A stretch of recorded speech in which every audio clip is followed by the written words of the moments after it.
வணக்கம் டே சேனல் நண்பர்களே, அனைவருக்கும் இனிய தமிழ் புத்தாண்டு வாழ்த்துக்கள். இன்னைக்கு இந்த வீடியோவில் சூப்பரான ஜோதிட தாள்களையும் ஆன்மீக பரிகாரத்தையும் பார்க்க போகிறோம். So welcome back the channel நண்பர்களே. இன்னைக்கு நம்ம சேனலில் பார்த்தீங்கன்னு வச்சுக்கோங்களேன், ஒரு இன்ட்ரெஸ்டான ஜோதிட தாள்களை தான் அதிரடியாக இந்த வீடியோவில் பார்க்க போகிறோம். என்ன அதிரடியாக பார்க்க போகிறோம் அப்படிங்கிறத இன்ட்ரோவில் ஷேர் பண்ணுற வாங்க பார்க்கலாம். ஸோ 2026 மிக மிக முக்கியமான நாள் தற்போது வர இருக்கு. அதாவது நேரமானது ஏப்ரல் மாதத்தில் நெருங்கிட்டே இருக்கு. ஸோ என்ன நேரம் நெருங்கிட்டே இருக்கு அப்படின்னு பார்த்தீங்கன்னா, ஏப்ரல் மாதம் 14ஆம் தேதி பார்த்தீங்கன்னு வச்சுக்கோங்களேன், தமிழ் ஆண்டானது பிறக்க இருக்கக்கூடிய இந்த ஆண்டுல கிரகங்களால ஒவ்வொரு ராசிக்காரங்களுக்கும் என்ன நடக்கும் அப்படிங்கிற ஜோதிட தாள்களை ஷேர் பண்ணிட்டு வர. அதுல இன்னைக்கு இந்த வீடியோல கன்னி ராசிக்காரங்களுக்கு ஷேர் பண்ண போறேன்.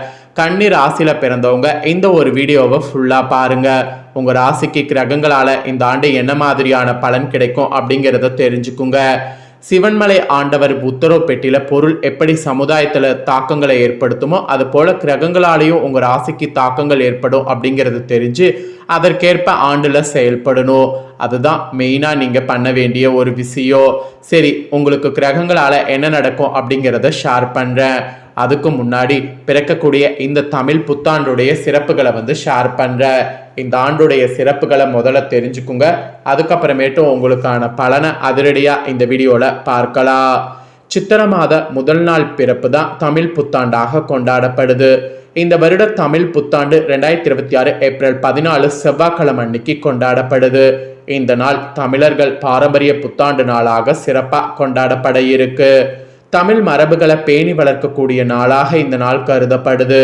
அதோடு நமது பண்பாட்டு வேர்களை வலுப்படுத்தி கொள்ளவும் இந்த நாள் பயன்படுது. இந்த நாளில் தான் இயற்கையும் ஒரு புதிய தொடக்கத்தை அறிவிக்கும்.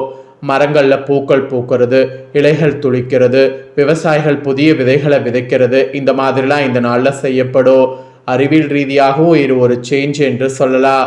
இந்த நாள் ஜோதிட ரீதியாக சூரியன் மேசராசியில பிரவேசிப்பார். இதனால இந்த நாள் மேசராசி தொடங்கக்கூடிய நாளாகவும் அழைக்கப்படுது. இப்படி பல சிறப்புகளை சொல்லிக்கிட்டே இருக்கலாம். தமிழ்நாட்டில் இந்த நாளை பலவிதமாக கொண்டாடப்படும்.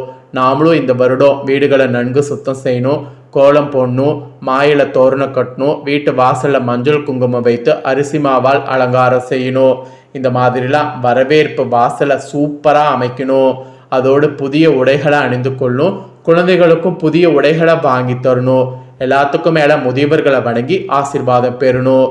இதனால நெல், அரிசி, பழங்கள், வெல்லம், தேன் ஆகியவற்றை சேர்த்து நெய்வேத்தியம் செய்யணும். அதோடு விசிறி, கண்ணாடி, பூக்கள், பழங்கள், நகைகள் வைத்து கனியை ரெடி பண்ணணும். இந்த கனி அலங்காரத்தை ஃபர்ஸ்ட் கடவுளுக்கு சமர்ப்பணம் பண்ணும். பின்னர் நாமளும் குடும்ப உறுப்பினர்கள் எல்லாரும் இதை பார்க்கணும். இந்த நாளில் பாரம்பரிய உணவுகளான மாங்காய் பச்சடி, நீர்மோர், புளிப்பு, இனிப்பு, உப்பு, கசப்பு, காரம், துவர்ப்பு ஆகிய அறுசுவைகள் கலந்த உணவுகளை தயாரிக்கணும். இந்த அறுசுவை உணவுகள் வாழ்க்கையில் வரக்கூடிய ஏற்ற இறக்கங்களை அங்கீகரிப்பதை குறிக்குது.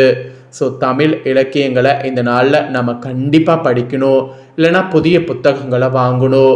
மெயினாக இந்த நாள் பக்கத்தில் கோவிலுக்கு சென்று வழிபாடு செய்யணும். அதோடு தானம் செய்யணும். இல்லைனா ஏழைகளுக்கு உணவு வழங்கணும். உறவினர்கள், நண்பர்களை சந்தித்து இந்த நாளில் புத்தாண்டு வாழ்த்துக்களை பரிமாறிக்கொள்ளணும்.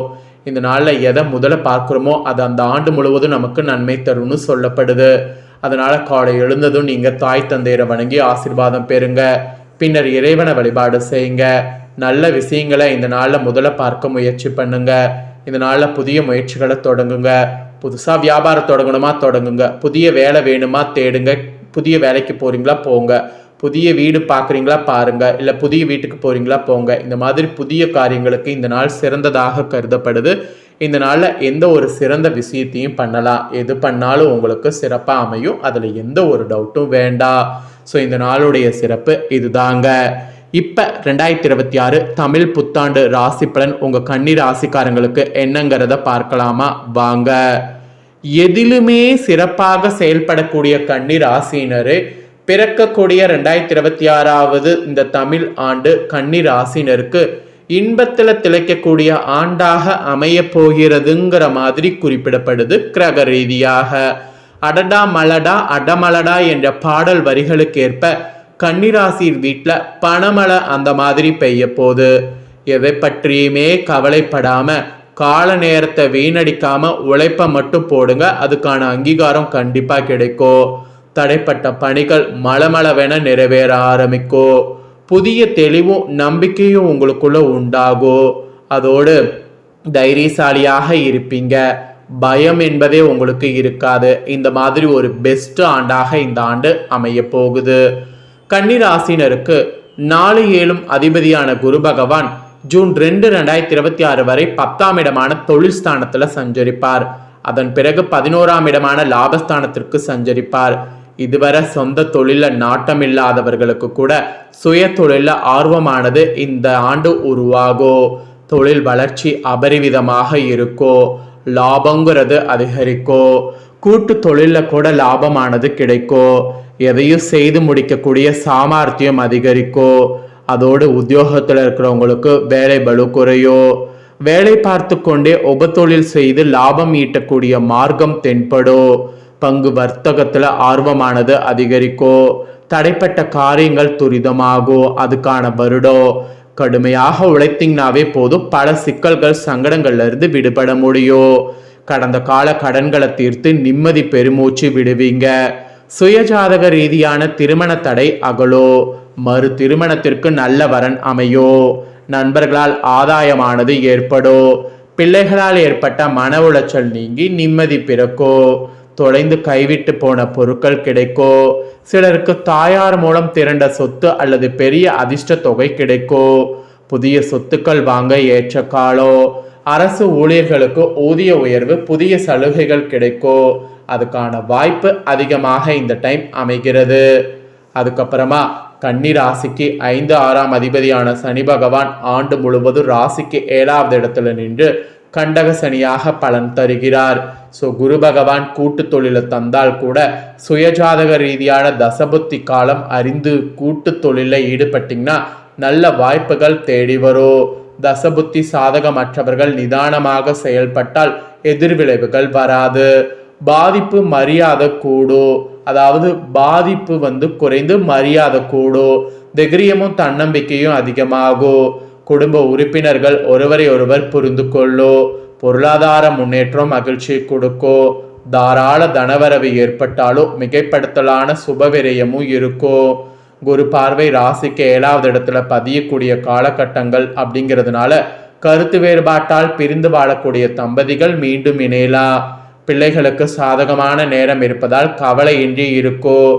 உயில் எழுதுறது, திருத்தம் செய்யறது உகந்த நேரம். அதனால இப்ப இந்த வருடம் செய்யலாம். ஆவணங்கள் தொடர்பான பிரச்சனைகள் உங்களுக்கு அகலும். ஆரோக்கியத்திலும் முன்னேற்றம் உண்டாகும். மொத்தத்துல சனியினால இந்த மாதிரி இந்த ஆண்டுல உங்களுக்கு பலன்கள் கிடைக்கும் என்பது குறிப்பிடப்பட்டிருக்குங்க. நெக்ஸ்ட் பாத்தீங்கன்னு வச்சுக்கோங்களேன், தற்போது கோச்சாத்திரல ராசிக்கு 12வது இடத்துல கேதுவும் 6வது இடத்துல ராகுவும் சஞ்சரிக்கிறார். டிசம்பர் 5, 2026 முதல் கேது பகவான் 11ஆம் இடமான லாபஸ்தானத்திற்கு செல்கிறார். ராகு பகவான் 5ஆம் இடமான பூர்வ புண்ணிய ஸ்தானத்திற்கு செல்கிறார். எதிரிகளை வெல்லக்கூடிய தைரியம் உண்டாகும். போட்டி பந்தயத்துல வெற்றி உண்டாகும். பாவம் புண்ணியம் பற்றிய எண்ணமானது அதிகரிக்கும். உலக வாழ்வுல பற்றற்ற நிலையை அடைய செய்யக்கூடிய பக்தி மார்க்கத்துல மனம் ஓகோ. பாவம் புண்ணியம் பற்றிய சிந்தனை மேலோங்கோ. சில நேரங்கள்ல சுறுசுறுப்பற்ற நிலையையும் மனபயமும் நிலவோ. இதனால சிலருக்கு காரிய தடைகள், காலதாமதங்கள் ஏற்பட்டாலும் வெற்றி பின்னாடி நிச்சயம். வரவும் செலவும் சமமாக இருக்கும். வீடு கட்ட போட்ட பட்ஜெட் எகுரோ. புதிய கடன் தொகைக்காக வங்கி மற்றும் நிதி நிறுவனங்கள்ல அணுகலாம். சிலருக்கெல்லாம் கண் சிகிச்சை செய்ய வேண்டிய நிர்பந்தம் உருவாகும். அதோடு முன்னோர்களுடைய ஆசீர்வாதமும் வழிகாட்டலும் விரும்பிய மாற்றத்தை தரும். அதனால நம்பிக்கை மிக முக்கியம். சிலர் கையிருப்பை செலவழித்து விட்டு கடன் வாங்க நேரிடலாம். அதோடு கலைத்துறையினர் கலை நிகழ்ச்சிக்காக வெளிநாட்டு பயணம் செல்லலாம். பிறருடைய குடும்ப விவகாரங்கள்ல தலையிடாம இருப்பதால் மனம் மற்றும் உடலை கட்டுப்பாடோடு வைத்திருக்க முடியும். அதனால அந்த மாதிரி இருக்க முயற்சி பண்ணுங்க. ஸோ தடைகள் தகர்த்து வெற்றி நடைபெறக்கூடிய வருடமாக இந்த வருடம் அமையும். அதனால பொறுமையாக மட்டும் இருங்க. ஸோ இதுதாங்க உங்களுக்கான பலன்கள் என்பது குறிப்பிடப்பட்டிருக்கு. குறிப்பிடப்பட்ட பலனை தெளிவாக இந்த வீடியோவில் உங்களுக்கு ஷேர் பண்ணிட்டேன். ஷேர் பண்ணதை தெரிஞ்சிருப்பீங்க. தெரிஞ்சதுக்கேற்ப நடந்து பயன்பெறுங்க. இதை உங்கள் ஃப்ரெண்ட்ஸ் ஃபேமிலியில் இருக்கிறவங்களும் பார்த்து பயன்பெறணும் அப்படின்னு நினச்சிங்கன்னா வீடியோ லைக் பண்ணி உங்கள் ஃப்ரெண்ட்ஸ் ஃபேமிலிக்கு ஷேர் பண்ணுங்கள். ஏன்னா உங்கள் ஃப்ரெண்ட்ஸ் ஃபேமிலியில் இருக்கிறவங்களும் வீடியோவை பார்க்கட்டும். அவங்களும் பார்த்தீங்கன்னு வச்சுக்கோங்களேன் கண்டிப்பாக வந்து கன்னிராசிக்காரங்களாக இருந்தாங்கன்னா இந்த தாள்களை தெரிஞ்சு இதற்கேற்ப நடந்து பலன் பெறட்டும். இதே போல் புதிய தாள்களை தெரிந்து கொள்ள மறக்காம சேனலை சப்ஸ்கிரைப் பண்ணுங்க, கூட பெல் பண்ண ப்ரெஸ் பண்ணுங்க. அப்போ தான் நான் போகிற மற்ற அப்டேட்டான வீடியோ உடனுக்குடனே தெரிஞ்சு பயன்பெற முடியும். ஸோ மறக்காம பண்ணுங்க. வேறொரு வீடியோவில் உங்களை சந்திக்கிறேன்.